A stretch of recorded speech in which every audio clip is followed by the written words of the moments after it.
Welcome to episode 178 of the 48-hour Artcheck. Oh, yeah. So 178, creeping towards 180, which is kind of awesome.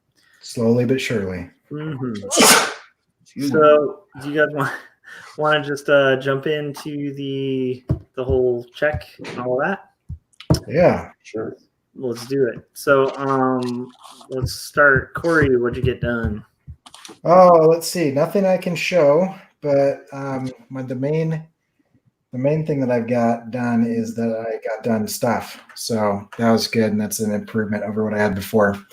But yeah, I'm four nights in a row of doing stuff, which is good. I did 4 different scenes for client approval for an animation project I'm working on. 6 different character designs for that, and then I designed some 3D mock-ups for a side project I'm going to start to be 3D printed. Nice. So 3D printed. Now, is this for school or? No, I have action figures that I don't have anywhere to put. So I'm actually going to build.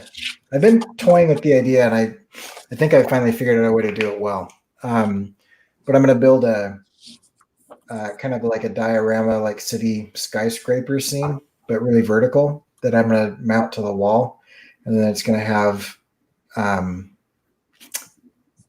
fire escape that goes all the way down, and like ledges, and it's all going to be like actual brick, but like 1/12 scale. And I've figured out a way to, what would you call that? Cast the brick, mold the brick. Anyway, I figured out a way to make the brick in cinder block and everything in the mortar. So I was playing with it a couple weeks ago. I'm going to 3D print some of it, but I'm actually going to you can 3D print rubber. So I'm going to 3D print a rubber mold for cinder block and brick. So I'll just have this big sheet and then just pour concrete in there and make my own bricks. So do you have access to a 3D printer at your school, or? Yeah, there's a bunch of 3D printers in the library. That's really cool. And so, yeah, I figured it'll cost me about $5 in materials, because they charge you for filament and time. But anyway, if this first thing that I designed works, then the rest of it will be pretty simple, because this is the more complicated thing. I haven't really done much in 3D. So anyway, kind of, but I found like Tinkercad. I'll pull this up. I forgot that I could show this. So if I go like this and go tab, there we go, there. So this is the parts to an air conditioning unit that I'll 3D print and then patina and paint.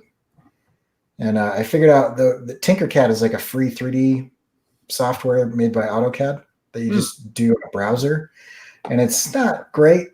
It's okay, but you can design stuff in Adobe Illustrator and then import it. And so I just designed each one of these pieces and extruded it, and then stacked it. So it wasn't too bad. That's pretty awesome. So that's cool. I'll have to mess with that. I am fascinated by it because one of the things that I would like to do potentially for a Kickstarter would be like making little 3D characters of like the kid version for my story. And and I know a modeler who can do it for super cheap that I use through my work. But I need to look into 3D printing and stuff. So I might have to ask you for a bunch of tips from your. Yeah. Well, you can send me the file and I'll print it. It'll cost you probably just a couple bucks based on the size. And I've got a cousin that's pretty into it as well. He's got his own printer. Because I figured from that, if you have like a good, 3D print to make resin casts from, that'd be pretty cool. So. Yeah, and the problem is 3D printing is ribbed, right? Because it's going And so if you cast from it, you're gonna get a ribbed thing. It's not gonna be a smooth thing. Yeah. But you have to like smooth it before making a cast. Yeah, and the only way to do that is put it in an acetone cloud. Huh. So you can't I've tried sanding it, filing it. It doesn't work. But from what I've seen online is you put it in a sealed container with a bunch of acetone soaked cotton balls, and it starts to melt, and then you kind of just melt the outside just enough, and then after that you stop. So it's a little weird, but for what I'm doing, it'll be fine. I'm not sure if it'll make like a high quality figure though. Yeah. But some people use it, and then you could like put clay over the top and something along those lines or something. Yeah, that's interesting. I'm gonna have to mess with it. I got the answer about the screen sharing, so that won't be an issue. We had a thing before recording where I can't screen share, but I now have the solution, so the next time we do this, we can. Cool. That sounds like you got a lot done. And then I saw a sneak peek at some of the stuff you built for your school that you were kind of talking about.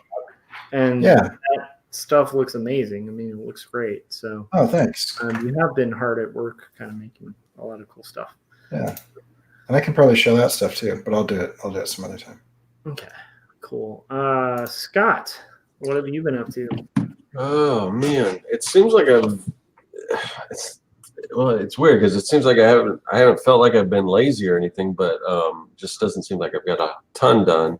But let's see. So Sunday, I did some like Halloween decorating, like basically turned my front yard into like a graveyard. That took a little while to do all that. I filmed and edited and uploaded a video, which is live on YouTube right now. It's just kind of an unboxing video. I got my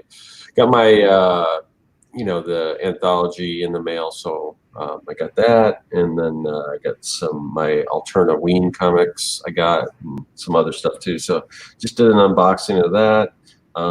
Worked on some sketches for Inktober that I got to ink.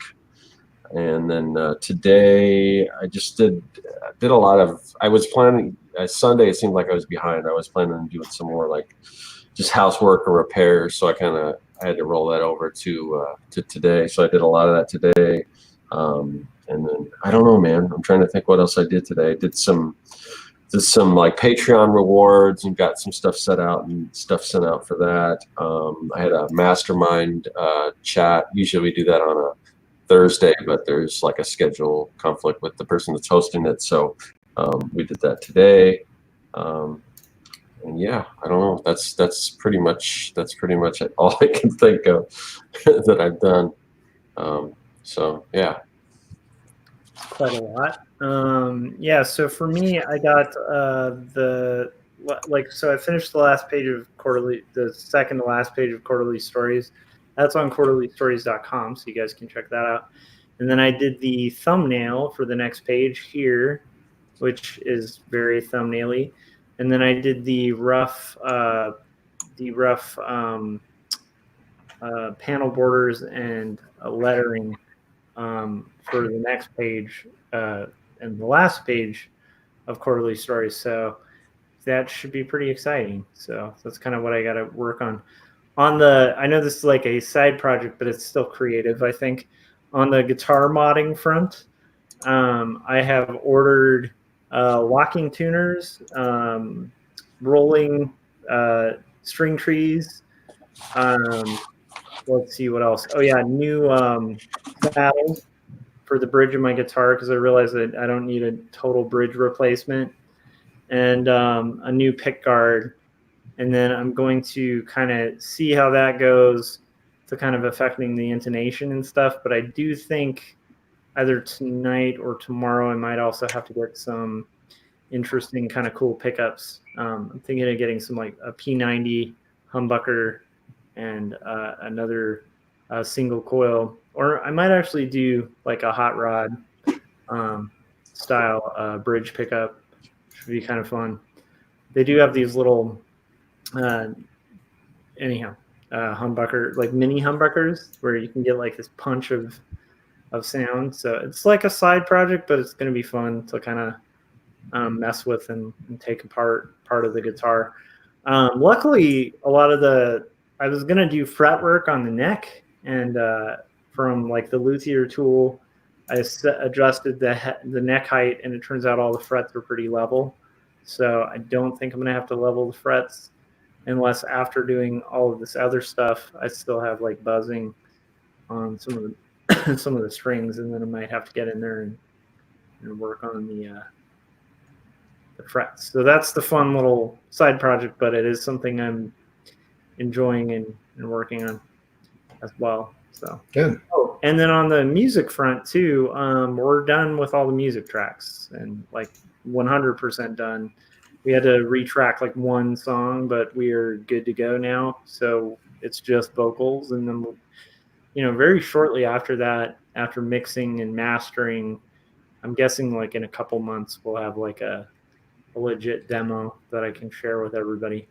It should be pretty cool because I've been at it for a while. So that's awesome. Yeah. So that's what I'm up to. So it's way cool. Mm-hmm. All right, so let's get into plans. We do challenges. So what are your challenges, Cory? So challenges. This was a bit of a challenge.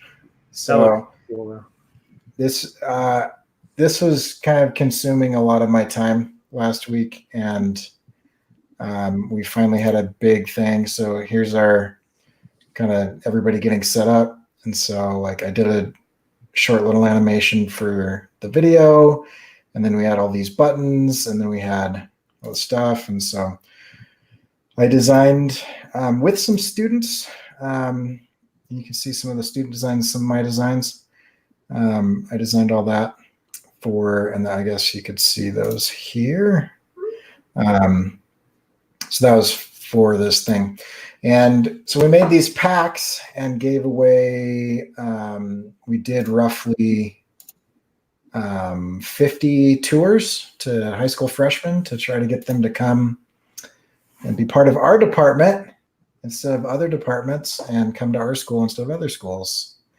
And so our idea was that we would have them kind of go and meet the faculty, which is one of the things that we do that other universities might not do as well. Is like, even though we have a ton of students that attend the school, our classroom sizes are still like roughly, I think, like one teacher to every 24 students.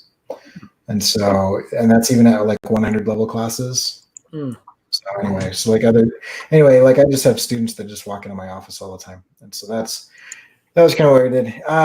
So that was a challenge. Yeah, my wife's been doing that play.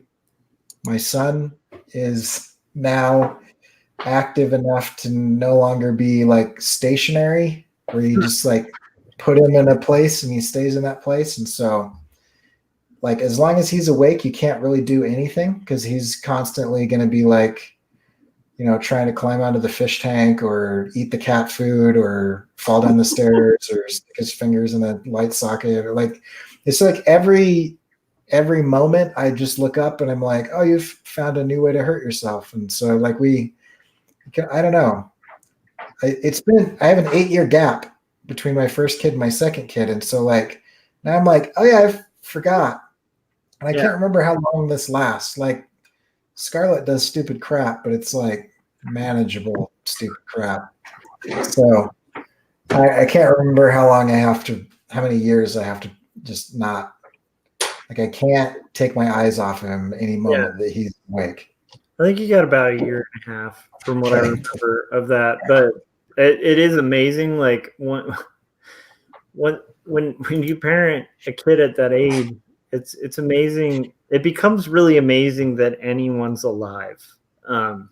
Because they're just drawn, like, it's like innately you're just drawn to anything dangerous. Like if it's slightly dangerous, that's where like a kid that age is going to run. It's fascinating, but it makes it for really, that's a lot of work. Yeah, it's really quite incredible that humanity has survived this long. And then the other thing was I forgot that I ran a little ad. Like, I mean, when I say little, I mean very little. It's like 10 or 20 bucks or something for this ad to a bunch of film festivals. And I'm not sure if that was a good idea or not, but I woke up this morning to like over 100 emails from film festivals saying, submit to our film festival. And so I don't even know how long I've been doing this. For the last hour or more, I've just been going through these film festivals trying to decide, because they're all like, we'll give you like a 50% discount. We'll give you a 70% discount or whatever. And so then I've got to look and like, yeah, 70% of $60 is still too much for a 2.5 minute thing, but 50% of $6 is worth it, you know? And so it's kind of just, anyway, that's been annoying. And I kind of wish like they would look at my film. Yeah. You know, it's 2.5 minutes. Like you could watch 10 seconds of it, or even just, I don't know. It's kind of annoying because they didn't take the time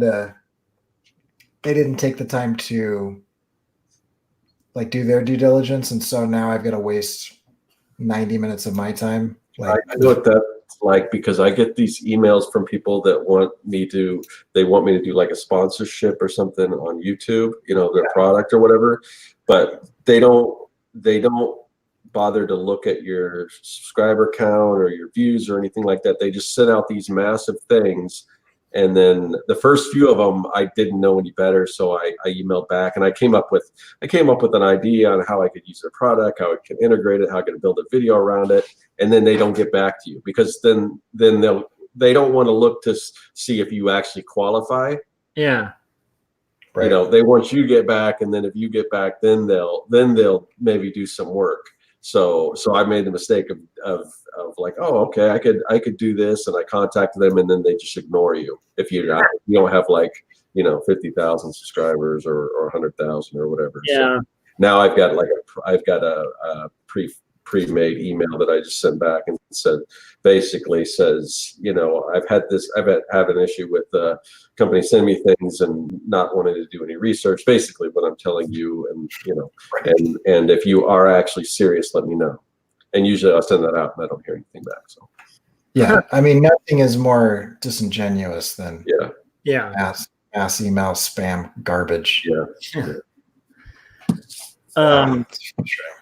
It's I love the idea though, and I actually think that's a pretty good snuck in like pro tip there, which is like have pre-drafted emails for frequent emails. Like it especially if you're like freelance or whatever, and you're sending out queries and you're expecting like early quote kind of stuff. Have some pre-drafted stuff so you can just like customize it, send it. You know, yeah.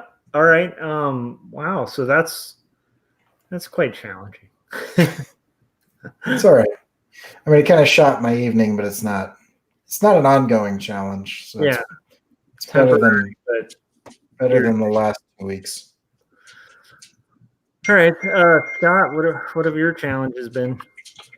My challenges have just been, it just doesn't seem like, even though it seems like I'm doing a lot of work, but I'm not getting, I don't know if it's that I'm not getting anything done, or I'm not getting the right things done, or I don't know. I mean, there's just like a lot of, I don't know whether it's just busy work or little things, you know. One of the things I probably shouldn't have done is the Inktober thing. Mm-hmm. But if I decide to do something, I want to see it through. Yeah. So, and I knew going into it that, I mean, every time I do it, it's like, I knew going into it, it's probably not the best idea. Yeah.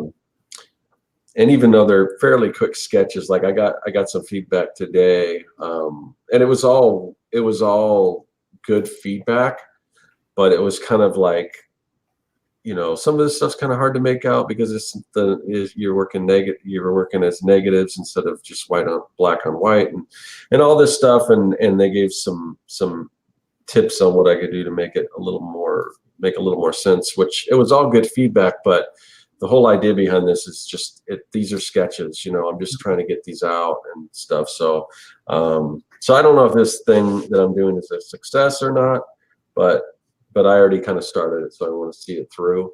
But I don't know. I mean, it's just like I need, it's like almost like that's the whole saying no to something. And this is something that I kind of decided upon it wasn't like somebody came to me and asked if I could do Inktober or something like that. But I really need to, I'm at a point right now, and I do have plans where I could probably do something with this, where I could, make it sort of, maybe earn something from it. But there's so many other things that are kind of getting pushed aside because of this, and other things that little things that I'm doing when I really need to be focusing more on, my digital products. And, I think and this course that I'm doing on YouTube, that keeps getting pushed back.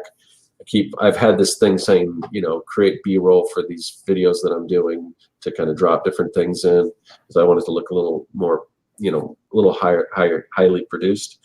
And I keep moving it from one Trello board to the next because I just haven't got around to it. And just that stuff, the stuff I really need to be concentrating, it seems like I'm just pushing aside for a bunch of other stuff that's probably not as important. Yeah. So yeah, I mean, that's kind of what it feels like. So that's kind of been my challenges. Yeah. I relate to that too. Like I've been having to say no to a lot of stuff. Like there was an NCS meeting this weekend and it sounded really fun. It was like a goodbye to Bill Morrison because he's like moving to New York, and that's a good chance to like network. And I knew Jim was going to show up there, and I'm like, I want to go, and I didn't go. I've been saying no to a lot of stuff like that. Just as of late, because I'm like, I'm on the last page. Like, I got to get this thing done, But yeah, for me, that's kind of a struggle because I had a little bit of freelance over the weekend. And then just between that and like kind of doing the bare minimum on the comic, and then the stupid guitar side project thing, I've basically just been running dry on time and kind of needing to reprioritize and really get this thing knocked out. I will say I got back to my full workout routine, so that's kind of cool. So I've integrated pull-ups again, and I can now do 3 chin-ups, but not pull-ups, and like 10 dead drops, so like slow dead drops, pull-up positions. So, but like that's kind of fun to like get that going again. But it's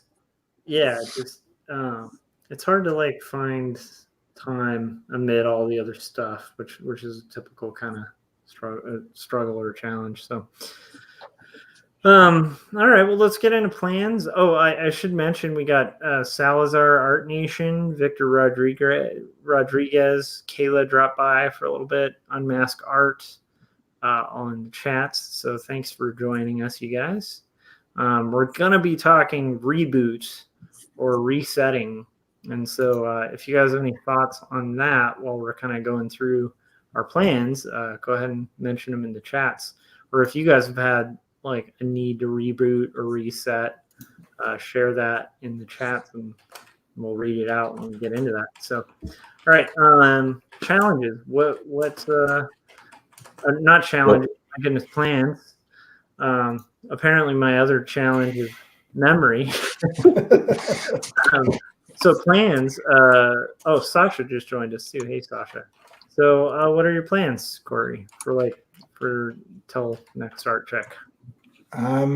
So my plans are, I don't know.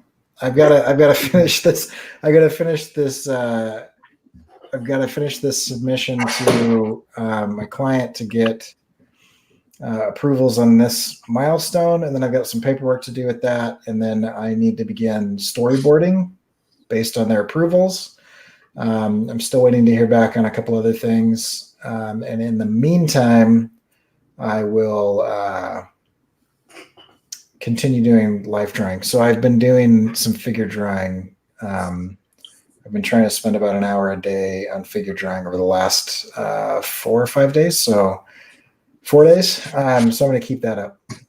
We'll kind of see where that takes me. Probably do a little bit of 3D printing and some kind of diorama miniature type thing. Love it. I can't wait to see the 3D printing. All right, Scott, what about you? Plans for till next Artcheck? Well, I think we might have to like get into topics before I actually know exactly what I'm going to do, because we're going to talk about resetting, rebooting, but I don't know within the next 24 hours or 48 hours what I'm going to do. But I know the main things that I do need to focus on going forward are my website, making some changes to that, just kind of give it a little bit of an overhaul. I mean, it's only a year old, but there's been changes that I've been needing to make for a while, so I want to get those made. Work on my course, like I said, getting some of this B-roll stuff done, and my the next kind of digital products. I've got a bunch of cool ideas and stuff to do, and people who I've already talked to about doing partnerships on certain things that I need to get on. So those are the three main things. Nice. I would like to have rough pencils for panel 1 done by the next Artcheck. And the reason I say that is it's a crowd scene, so I may not even get that far, but I figure if I can aim for that, at least hopefully that's where I'll be. And I also don't want to rush it since I'm on the last page, because I don't want the last page to be like the worst page. That would suck. So yeah, you should leave it the way it is right now, and then just letter it and call it done. It's tempting. All right. And then on the guitar front too, I want to kind of start that project. I should have most of the stuff other than the pickups and stuff tomorrow. So I want to start noodling that a little bit. And then on the music front too, we've finished lyrics and stuff, but we have kind of our last practice tomorrow before we start tracking vocals next week. So that's something else I want to do. And I think that's pretty much it, other than potentially some revisions on a client project, depending if the client gets back or not by Wednesday. But that's something I don't want to sit on. Oh, and I have to reformat a book my wife's working on that I have to with the layout and design on. She did a kid's book, and the client changed the format, like the page size. And we're billing for that changing, but okay, good. Still, it's going to be a bit of a headache, so we got to start that process too. So yeah.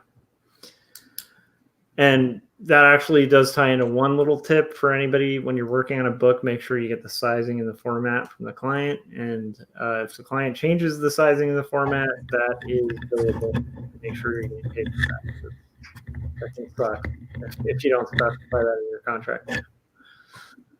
All right, so let's get into it. So rebooting, resetting.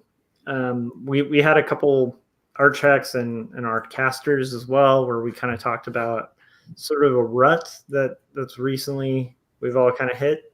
And I think we're kind of all a little bit out of it, but how do you kind of reset? How do you reboot? How do you, like, if you're in a scenario where you have a to-do list and you're finding that half the stuff on the to-do list that's getting done isn't any of the key stuff, and the key stuff keeps getting moved and moved. How do you kind of reset, reboot, and make sure that you're kind of freshly hitting what you need to get done? So that's kind of, I guess, the topic.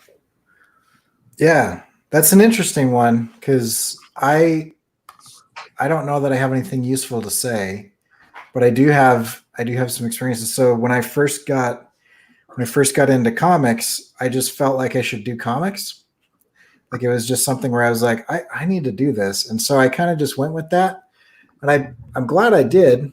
This isn't going to work, but I'm glad I did. But the everything I was reading was like, you need to know why you're getting into it, you know? And so I'm like, I'm looking at all this stuff and I'm listening to all these podcasts and everybody's like, you know, you need to know why. And I didn't know why. I still don't know why. Like, I know why I create, but like, I don't know why, you know, I don't have any like specific goals or anything as far as like long-term things. I'm not trying to break into Marvel. I'm not trying to do any of this stuff. And so, like as far as that goes, I just want to tell good stories or whatever. And I've kind of come to that conclusion, but I spent several years where that was most of the advice that I heard when you're judging between like, you know, what it is that you should do, you know, if you've got multiple things that you want to do or whatever, because you can be productive, but random productivity isn't as useful as like focused productivity. And I feel like I'm only now, maybe, I don't know how many years it's been, 6 years or something, 5 years. I'm only really now in the last year or two coming into a situation where I'm able to say like, that doesn't meet kind of my vision statement or my goals or what I'm trying to achieve. And so it's been kind of like a lot of like unfocused random productivity. Not that I've like been just bouncing around. Like I start and finish projects, but I'm kind of all over the place. And that's kind of one of the main things is like, if you find yourself kind of lost, you know, you kind of check your bearings, you know, you check the map, you try to figure out, like a map and a compass are completely useless if you don't know where you're trying to get to. You know, it's kind of like Alice and, you know, she bumps into the Cheshire Cat and she's like, hey, which way do I go? And he's like, well, where do you want to go? And she's like, oh, I don't care. And then he's like, well, then it doesn't matter. You go any way you want. If you don't have a goal in mind, who cares, you know? And so that's the first thing. It doesn't help me at all, but I mean, that's the first thing I would say is like, what is it that you're trying to achieve? Yeah. And the way I talk to students about that is, you know, imagine where you are 5 years from now, best case scenario. And what does that look like? You know, what's the best case scenario for you 5 years from now? Like realistic best case scenario. You know, not like I'm richer than Jeff Bezos or whatever, but it's like, you know, what's a realistic best case scenario? And then what does that person have in their portfolio and what projects have they finished? And then all you have to do to close that gap is just start doing those things. Mm-hmm. And so if anything comes along that doesn't fit into that, then you either reevaluate that vision or you have to say like, right now, that's not where I'm going. Yeah. That brings to mind, like I was listening to Conan O'Brien's podcast, and it's like Conan O'Brien Needs a Friend, and he had oh my gosh, I'm blanking out. Oh, last week tonight, John Oliver was on there, and John Oliver was describing when he went to college, the first time he went to like Cambridge.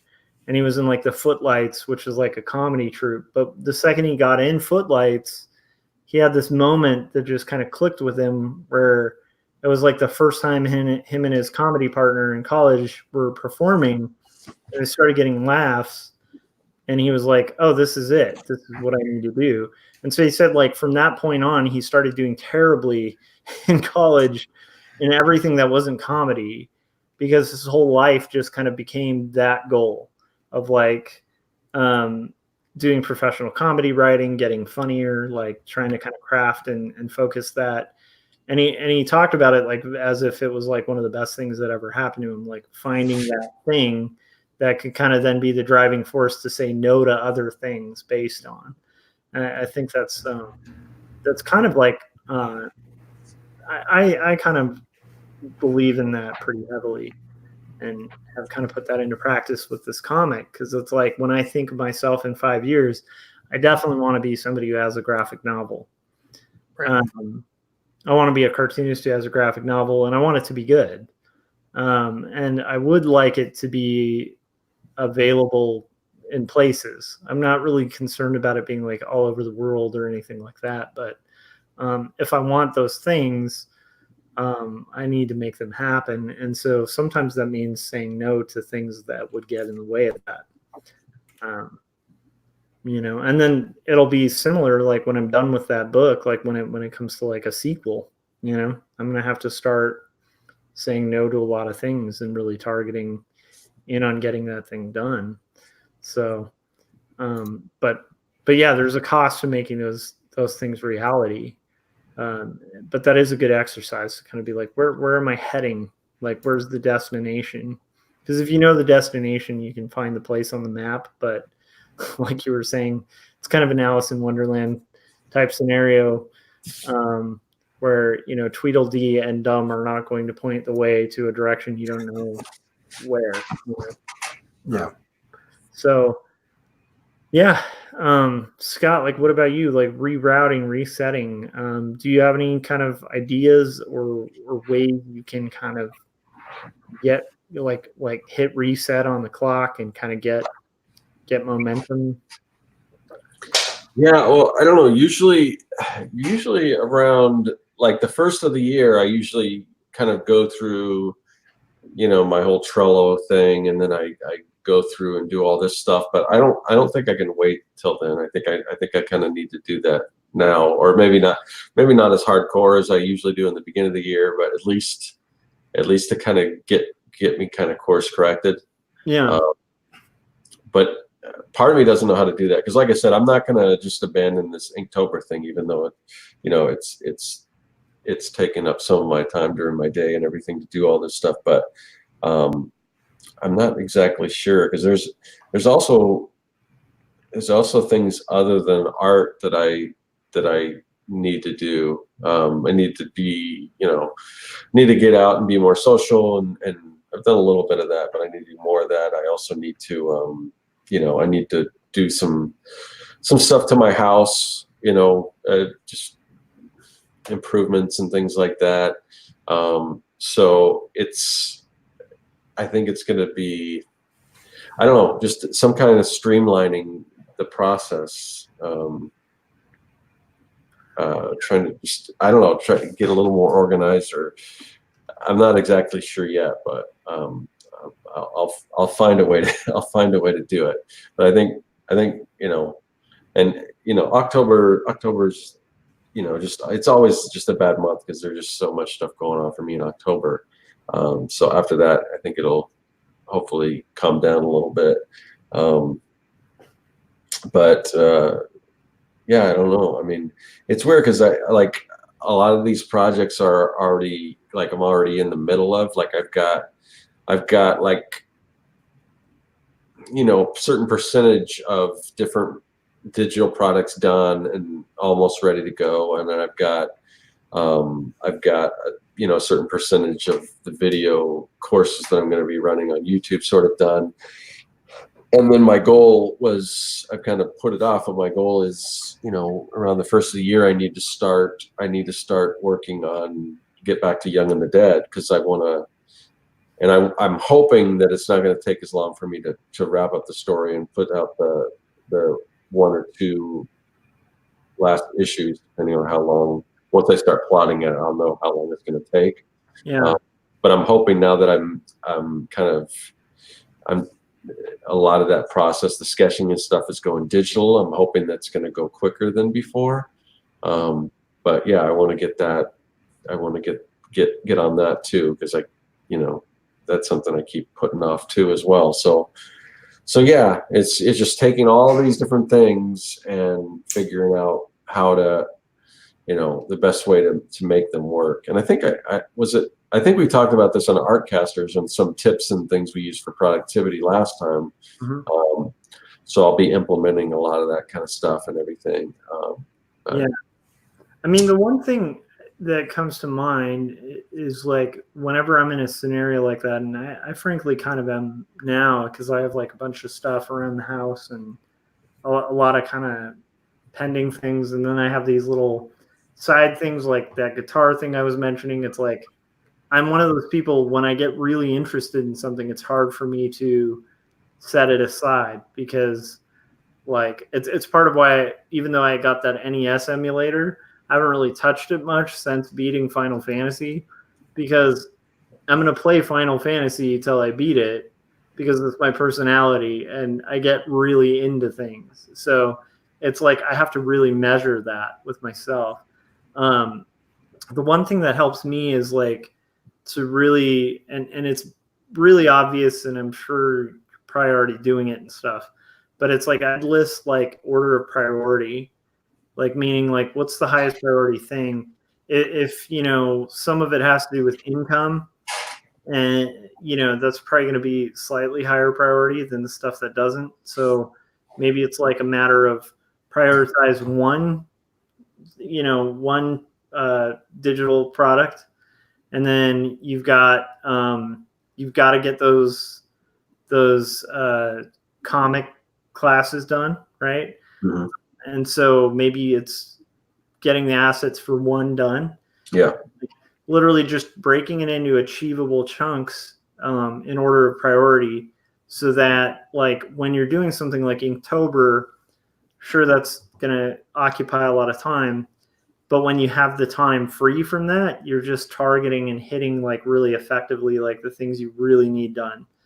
For me, that helps. Like for me with quarterly stories, it's like I'm going to be getting into that pretty heavily, where that's going to have to be very high priority, especially when once I have the book proof, that's going to be a whole world of stuff like that I have to list out and really target effectively, because otherwise I can just end up like carving away at this over here and this over here.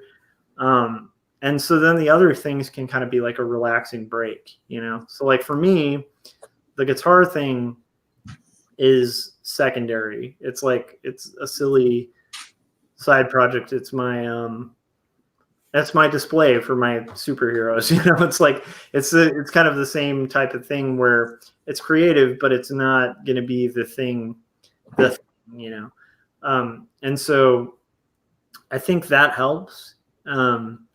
But it's one of those things that's easier said than done. And I do catch myself constantly getting the weeds and having to remind myself like what the vision is. And I think it's important to have that vision, because it's like without like Cory was saying, without the destination, it's really just kind of chasing creativity. Can become like a dog chasing its tail. You're just kind of feeling creative, but you know, like at the end you end up being like, what did I get here? I just in circles, you know? Yeah.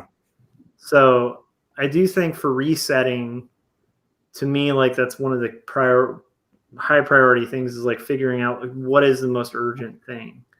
And not just that, but like also think about what's the thing that's nearest to completion that's going to have the biggest effect. So, like, you know, even though music's a side project for me, the demo being almost done does put it in a higher ranking for me as like side creative projects, because that is another one of those things that in 5 years I would love to have a good EP under my belt that I made and recorded and like is done like an adult, rather than like when I was a kid and we'd have to like 4-track stuff and it all sounds terrible. So like, you know, I'm rambling, but it's like for me that helps me kind of prioritize things. But it can be really, I do think it does have a lot to do with saying no to things too. So, which is weird. Yeah. Big advocate of saying yes to things, but you know. And I like saying yes to things as well, but my problem is similar in that I enjoy saying yes to so many things that it becomes a problem. One of the things that I think is a good way of looking at this is the idea of value.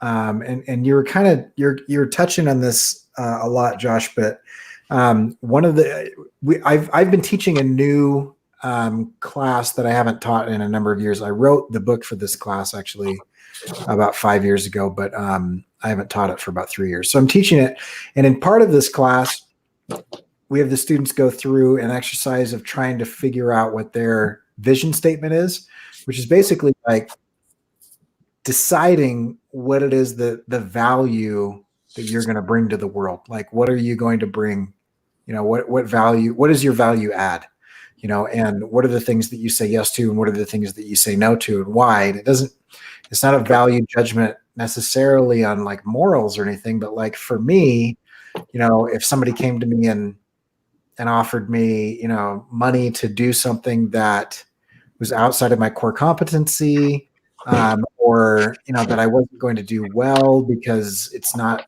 something that I'm significantly good at, or it's something that I am very good at, but I don't like doing, and it's not something I want to continue doing. Those would all be situations where I would turn that down. And the main reason is because the value of that situation, it doesn't add value to what I want to do. And what I want to do is I want to add value to like other people's lives and things along those lines. And so one of the things that I try to do is like on everything that I do, like this whole fire escape diorama action figure thing, it could take me years to finish. And the reason that it could take me years is because I might put in an hour a week, and that's if I've got an hour. And it's because the value that it adds to my life is minuscule. It's a fun thing. It's a stress reliever. It's a bit of a challenge, but it doesn't, I'm not going to go into making miniatures. I'm not going to it's not going to move me in a direction or position me in a place where I want to be. It doesn't showcase anything that I want to showcase. All it really does is it's an entertaining thing that I'm going to do on Sunday afternoons because I'm trying not to make money on Sunday. I'm trying not to work. I'm trying to do those type of things. And so it's just something that I can kind of do with my daughter and stuff like that, which is all great. But from a value standpoint, there are things that are more valuable to me. And that kind of reminds me of something that I had to put on the back burner, which is really hard for me to do. The idea was when I first did the 100 days of animation, when I was doing the 100 days of animation, I set out to do an animated short film. I didn't know how to animate. And so like, just like everything, I usually choose a project to teach me how to do the thing that I want to do. Yeah. And I quickly realized about 70 days into that, I guess that's not too quickly, but about 70 days into that, I've got a couple hundred hours into it at this point in time, that this was like a 5-year project.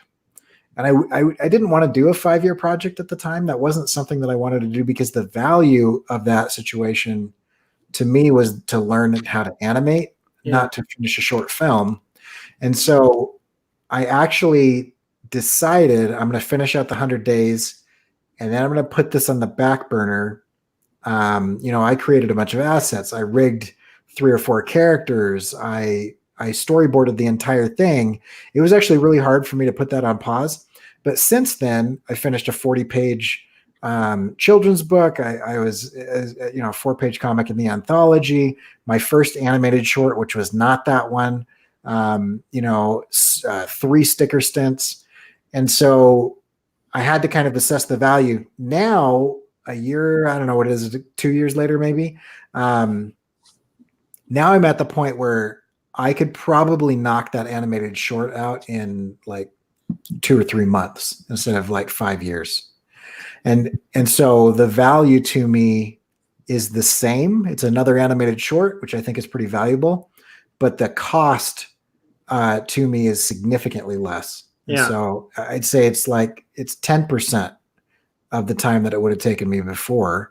Now that I've like done a bunch of like minor things. I mean, because I listed kind of the major projects, but since then I've also like done all of the animations for the 48-hour Artcheck.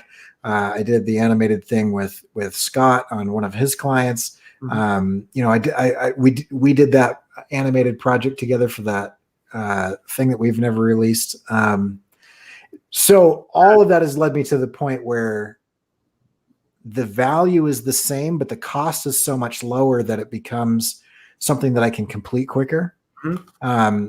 And anyway, just a series of experiences to kind of describe like how I equate like value and time and effort and stuff. And so kind of like all these film festivals that I'm applying to, I don't really, I probably shouldn't say this, but nobody's watching this that is judging my film. So, but I don't really care if I get into like some film festival in Germany or something. But if the cost is low enough and the reward is high enough, I'll do it, you know? But I mean, if there's something like, there's film festivals that are like within a 4-hour drive of where I am right now, the cost could be higher, but the value to me is higher as well. And so you kind of take into account how much is it going to cost you, either in time, resources, money, or emotion or memory or whatever, and what you anticipate getting out of it.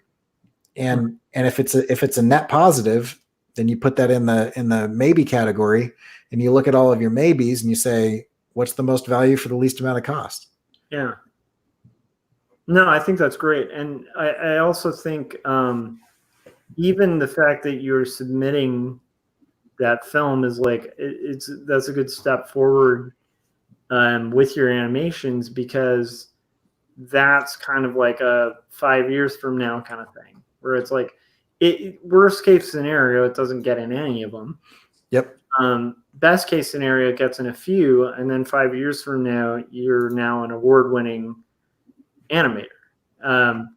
You know, and it's like, that is just closing that gap, as opposed to like, it's not like something that's unachievable. It's just that's actually a gap that could actually be closed easily within 5 years.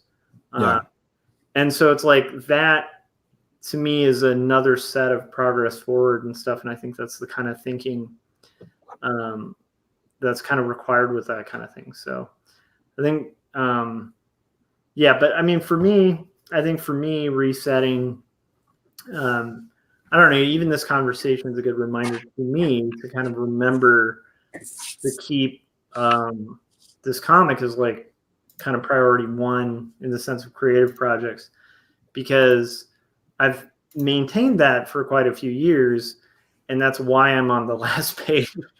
And if I don't maintain that, you know, for the next week or so, that's just delaying something that I've kept at the forefront for that long, and that would be a real kind of stupid cost to pay for something that at this point won't take an immense amount of effort to finish, compared to like the immense amount of effort that's gone into it so far. So yeah. And then I guess, Scott, like, I don't know where you're at on it, but I feel like if you just target one or two of the key things you have and hit those hard, like once you're done with Inktober, like just pick one video and just knock it out, and pick one of those packs, you know, and get it done. I think that'll get you the momentum, you know? Yes. Yeah, I know. I mean, one of the things that I've found that's really helpful is to batch things. So to create one video for like the series, I don't know that that's as effective as like, because I'll film like 3 of them like at a time. Got it, to mix. But then I'll edit, and then I'll go and edit part of them, and then like I said, like I just want to film a bunch of little like B-roll stuff that I can then take. So I have a bunch of that stuff, like just basically stuff like me at the art desk that I can cut away to, or like me like opening a drawer with tools, just stuff like that. And just so I have that, then I can kind of drop that in. So I think for that particular project, I think it makes more sense to not do one at a time, but kind of do like just spend like a good whatever it takes, 2-3 hours just filming just different things that I can then drop into stuff I already have, because I've got 3 that are kind of edited, but they need more to them. Yeah, they just need and then I need to move on, and I just want to build a buffer before I start putting them out, because they take longer to put out. So I don't want to get to the point where I've already got like 3 out and I don't have another one kind of ready to go. So that kind of stuff. So for the video, it's a little different. Yeah. Other things I can definitely see just getting like doing one task at a time. Like I want to start, so beyond just the artwork and everything, the other thing I mentioned was like just socializing. So I think like once a week I need to like schedule a meeting with like maybe somebody I haven't talked to in a while, like go meet with them or go to an event, or, you know, so schedule one of those things and make time for that. And then as far as like things I need to do around the house, just create a list of all the things I need to do. So, I mean, some of these things are going to take like a whole weekend. Some of these things aren't going to take that long. Like today, I was just like, just kind of fixing some of I had originally wanted to replace my carpet, and then it got to the point where I couldn't do it. Plus I got the puppy and she wasn't totally potty trained. So at this point, I think I'm going to wait on that. I want to clean the carpets, but I have to kind of fix when I put in this flooring here. Because I was planning on just getting rid of the carpet that I had, I just kind of cut it back a little, and it just doesn't look good, So I kind of cut it straight and tacked it down so it looks decent, at least for now. So stuff like that. That didn't take a whole lot of time.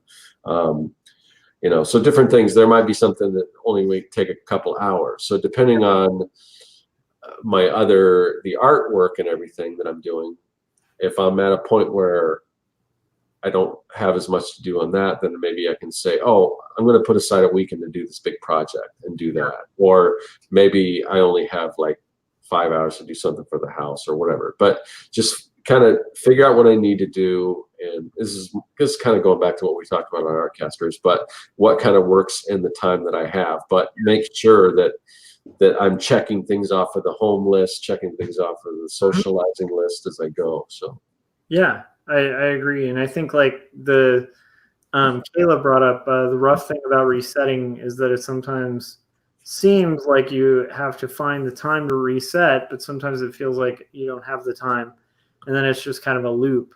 Yeah. And I agree, but that's actually one of the reasons I'd say it's really important to kind of reset sometimes when you are in that loop, to kind of step back and reassess. There's this thing early in management that I learned the hard way, like most managers early on the hard way, that when your team is really productive, it's still important to have one-on-ones with people on your team. Yeah. And it's got to be prioritized, like whether you're too busy or not. And part of that is because if people lose touch with their goals and they end up in a productivity loop, they can end up really getting like losing morale, like entirely, and kind of check out. And that's so like, if you think about that, that's like at a workplace, right? Managing designers. When we're talking about personal projects, we're usually our own managers. And so it's like, I think you need to schedule time to check in and say like, these are my goals. Is what I'm doing aligning with my goals? Because if it's not, and you're running around in circles in a loop, you're kind of playing with the worst resource to waste, which is time. And so you kind of, that's the one resource you can't really get back. And so I think really having like those moments of reset and self-assessment are good. Not overdoing it either, because I have met people who are in a loop of self-assessment and no action. So I think I don't know what the perfect ratio would be. Maybe 1 part assessment, 3 parts action. I heard a really good analogy that stuck with me years ago, that there's 2 of them actually. A drowning lifeguard can't save anyone, and so like sometimes you need to stop trying to do all of the important things. Like saving people is great, but like if you drown in the process, then everybody drowns, right? And so there's kind of that idea, like if you're trying to help other people, you still need to check in and make sure that you're okay. Mm-hmm. The other one is if you never stop sprinting, you can never tie your shoes.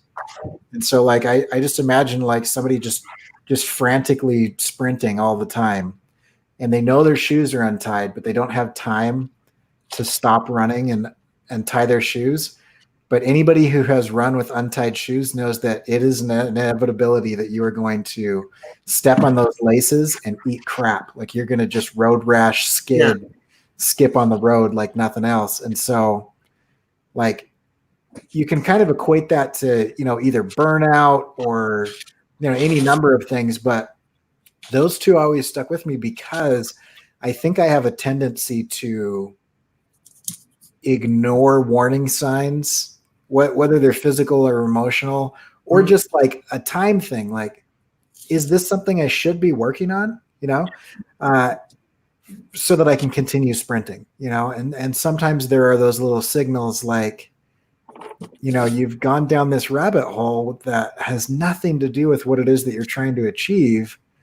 And if you just kind of ignore that little warning sign, it's like, oh, it's just my shoe. It's just untied. It's fine. I can keep going.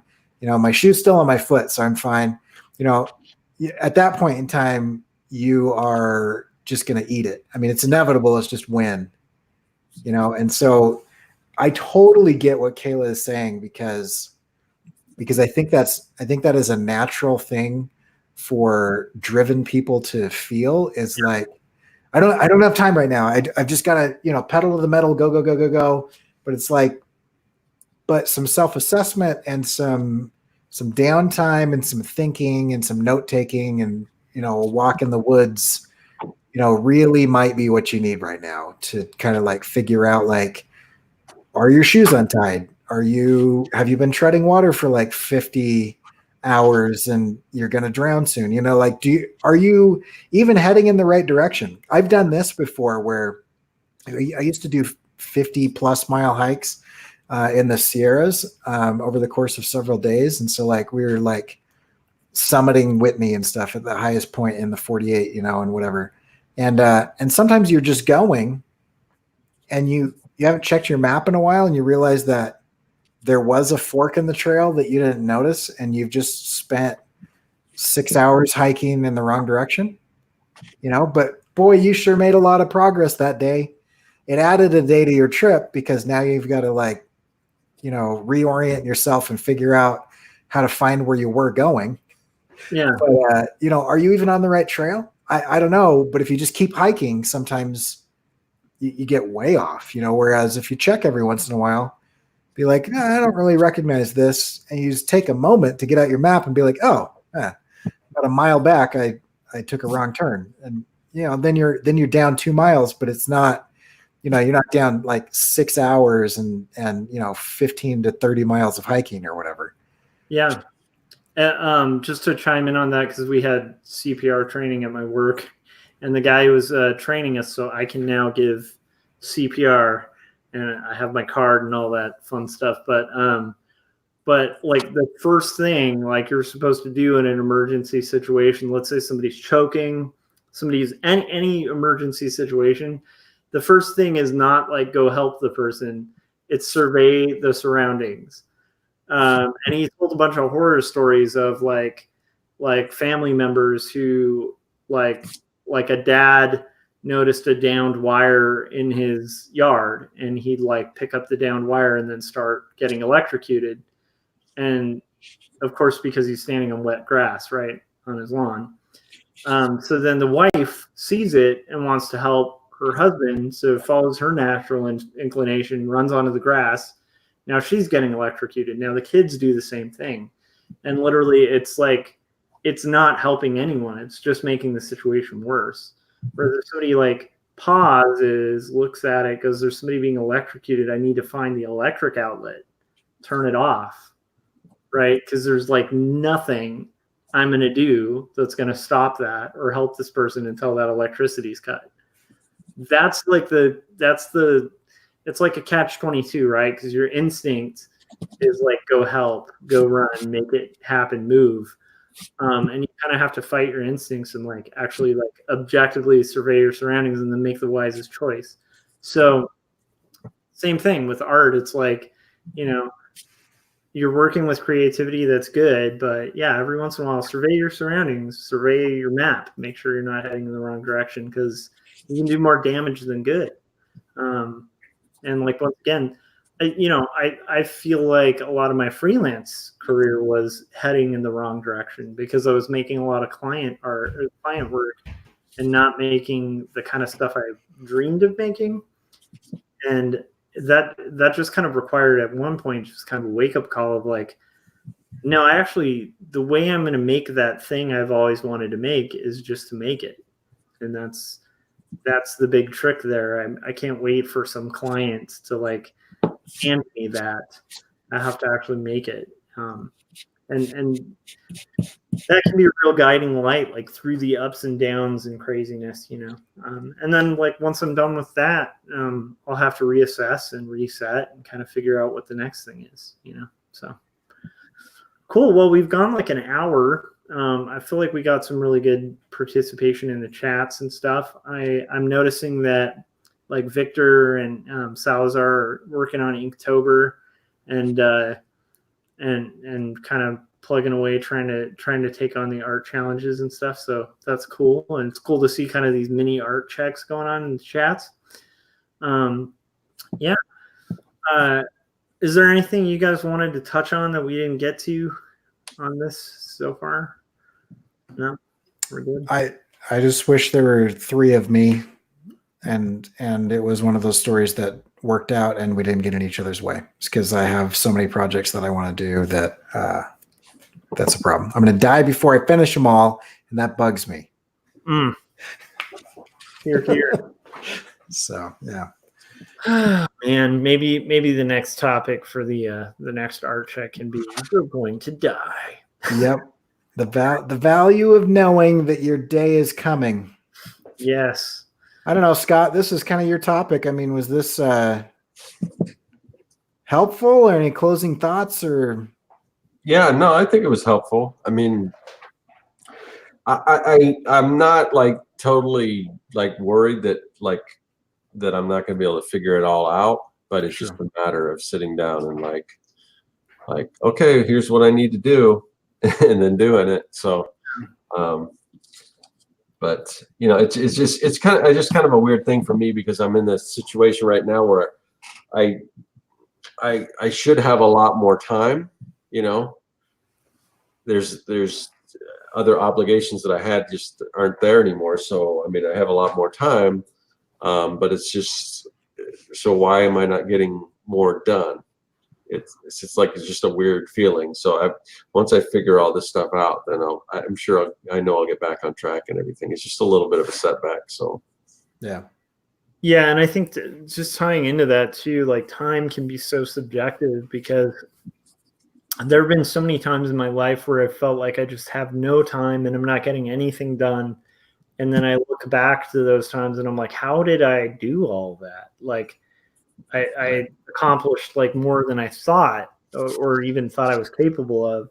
And yet when I was in it, I wasn't even able to see like the amount that I was doing. And it's hard to say because I think time is just weird like that. Like you can have more time and yet less time at the same time. It's very strange. Yeah, for sure. And I mean, I think that's another thing that's useful as long as we're talking about like, checking in with yourself is to like look back at what you actually have done. Cause I don't do that well at all. I often feel like I am not ever finishing anything and not ever like moving the needle or, whatever you want to call it. And then sometimes, I don't know, maybe once or twice a year, I'll look back and be like, it's been a couple, it's been 2 or 3 pretty good years. Like I finished some fairly major things and a bunch of little minor things. Yeah. Sometimes it is nice to just kind of be like, yeah, okay, so there's some progress, look back and see that you've, where you started is pretty ways away, or whatever. So. Yeah, I mean, imagine a fighter who has no idea what their track record is in fight. Like they don't keep a tally. They're right. Like, oh, I did have 10 wins, this year or whatever. They're right.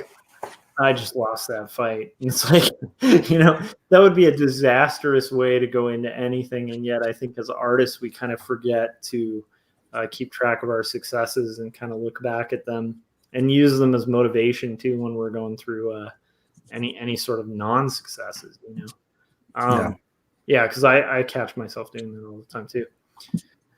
All right, well, sweet. I think we got through 178 of these things, so I will see you guys on 179, and Scott, I'll see you on Artcasters. Yep. All right, guys. Thanks for joining us in the chat.